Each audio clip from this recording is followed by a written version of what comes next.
world's so bright, it's hard to breathe, but that's alright. Hush.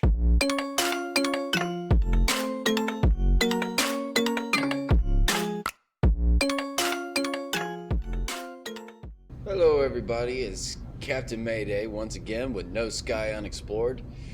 We're here today on this planet, which is Alpha Alpha Alpha 003-PL,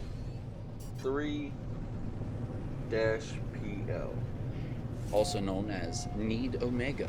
I thought this one was rather hilarious that it's got that name, but that's besides the point. I landed on this planet and it was amazing. It was crazy. I mean, it was black and white.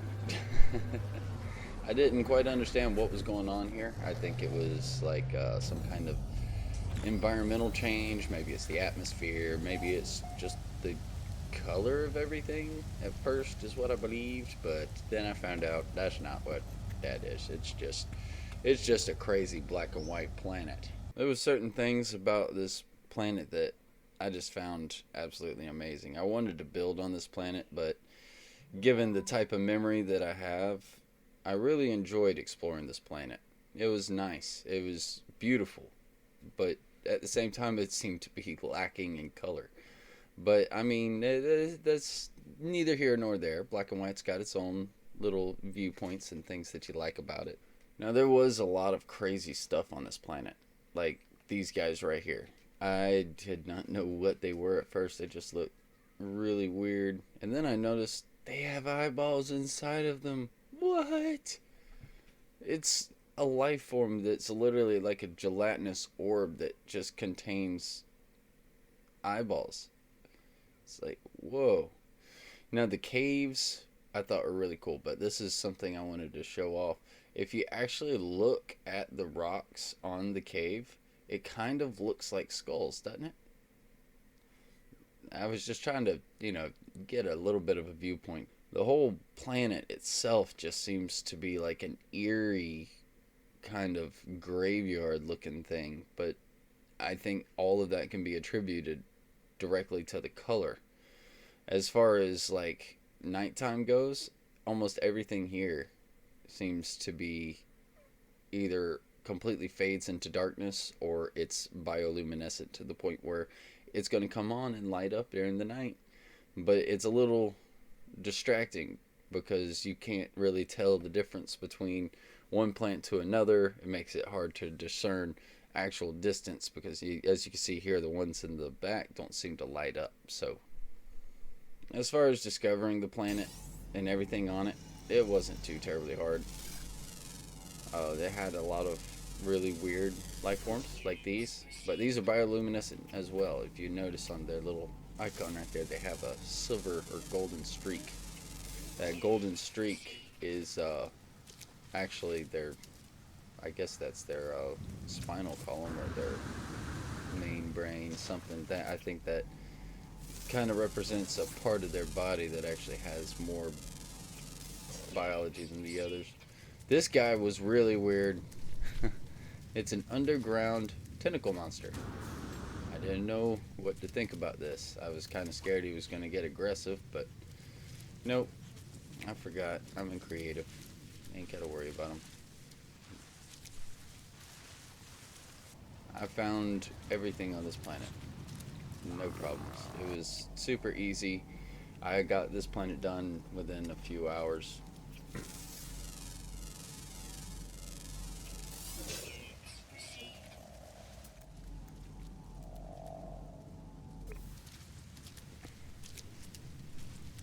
These things right here looked like they might be skeletons, honestly. I mean, kind of like maybe there was a bigger creature that was on this planet and they died and they left behind those skeletons. Cave systems are real pretty. Looks almost like there's stars in the cave. You see, there's one right there. It looks like a giant skeleton of one of these little things. And he went through a tree.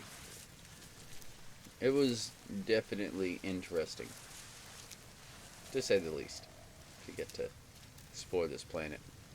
And after a while, I started getting used to the black and white, which really hurt my eyes whenever I left this place, or even paused. Whenever you pause, the menu's still in color, so it's like, ah, I don't know how I feel about this.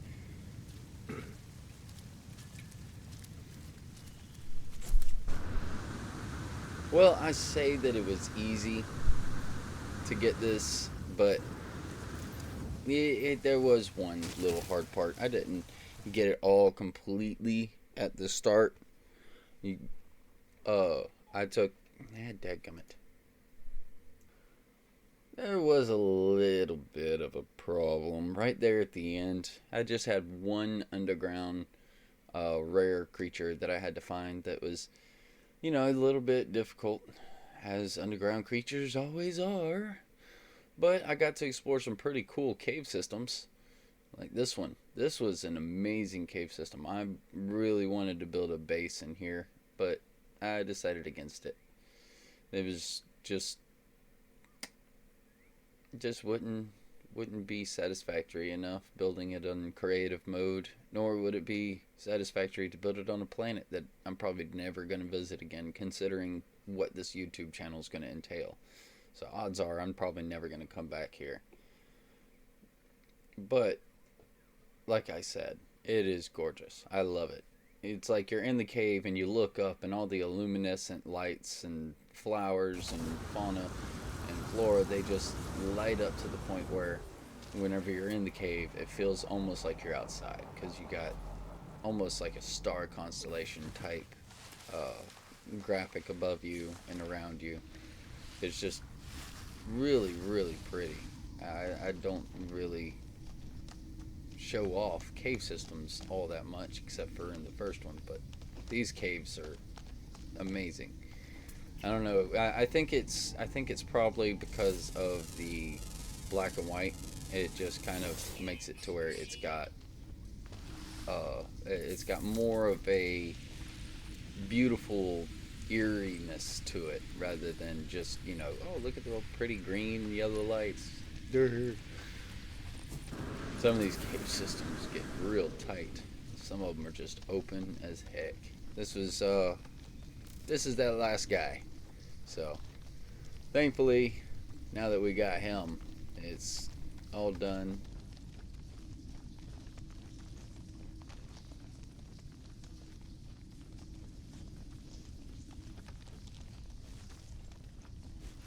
Oh, look at that little guy. He's just jumping around like there ain't nobody's business. But you find those in these caves too. There's that one, and then there's the rare one, so not too much. Now, as far as what my theory is behind this planet, I really don't have an idea. I don't have a clue. Like, maybe radio signals messed up the atmosphere, or maybe the atmosphere is made out of nothing but radio signals itself. Or it could be, I just thought of this, it could be an extra thick atmosphere. Like, maybe the atmosphere's got something in it that makes it to where when you land on the planet or enter the atmosphere, it's nothing but this, like, color splitting effect, I guess. Something that blinds colors off of you. So it's there's something. I don't know what it is. It's aggravating, because it could only be a certain number of things, but there's got to be a reason everything looks like this.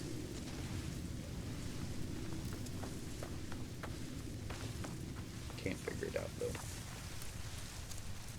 It's still pretty at night.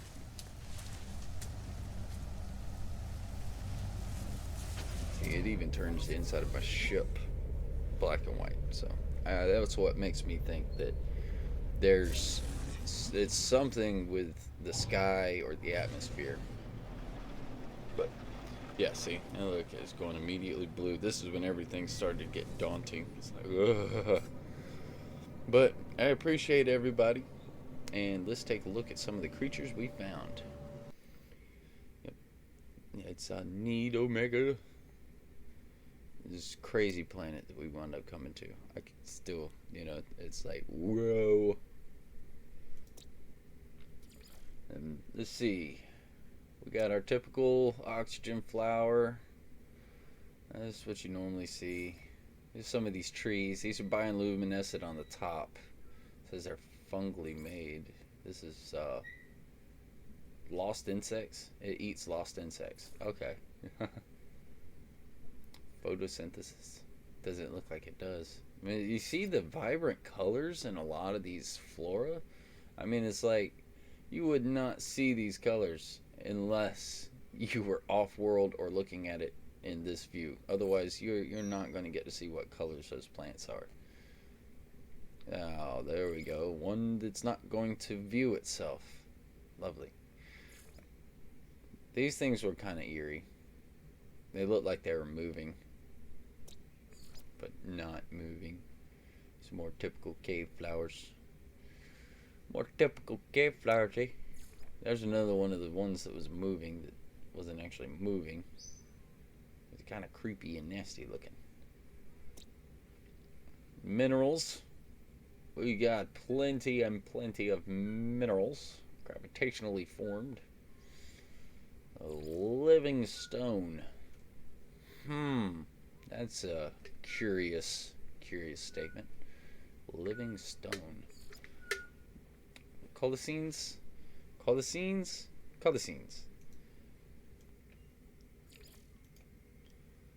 Here we have a slow drip formation process.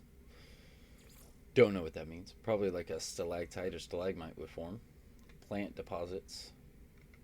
So that's formed by plants. This plant's made with the wind erosion. So I wonder what it looks like before the wind starts eroding it. We got a calcified fauna. Then we have a comet fragment.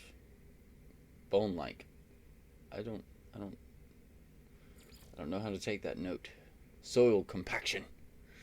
This is just a whole bunch of soil that's been compacted. And ground up shells. Ground up shells. Okay.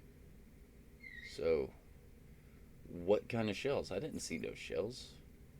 This one's formed from wind erosion. That one's got a gold inside. Here we have magnetic attraction. So that's how that's formed. Now let's go over to my favorite, fauna. I like this guy. This guy looks so cool. Just going up and out of the ground and back into the ground, burrowing their little ways.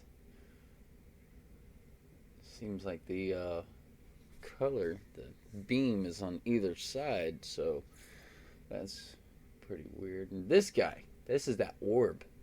Yeah, he's got rainbow colors in him, but you don't get to see that because of the planet. Apparently, you can't see his exoskeleton in this menu either. Or outside, gelatinous cube. This is a snake with snail eyes. It's like a cobra thing, but it's just a head. It hops around. it's like a snake without the other half of its body. Oh, there's the tentacles. Yeah, I guess this creature doesn't actually have a body that you can see. Then this is another one of those snake creatures. This one's got fins on either side. It's got the same eye type. So that's pretty weird. These I didn't exactly catch seeing. I know I seen them. I just didn't see them as much as the other ones. They look like two spinal columns that are interflowing together. And then we got our birds. He's a pretty little bird. We got some pretty wings. Oh, this is that cute little guy we saw in the cave.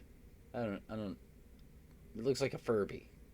Yeah, it looks like a little Furby with a mohawk.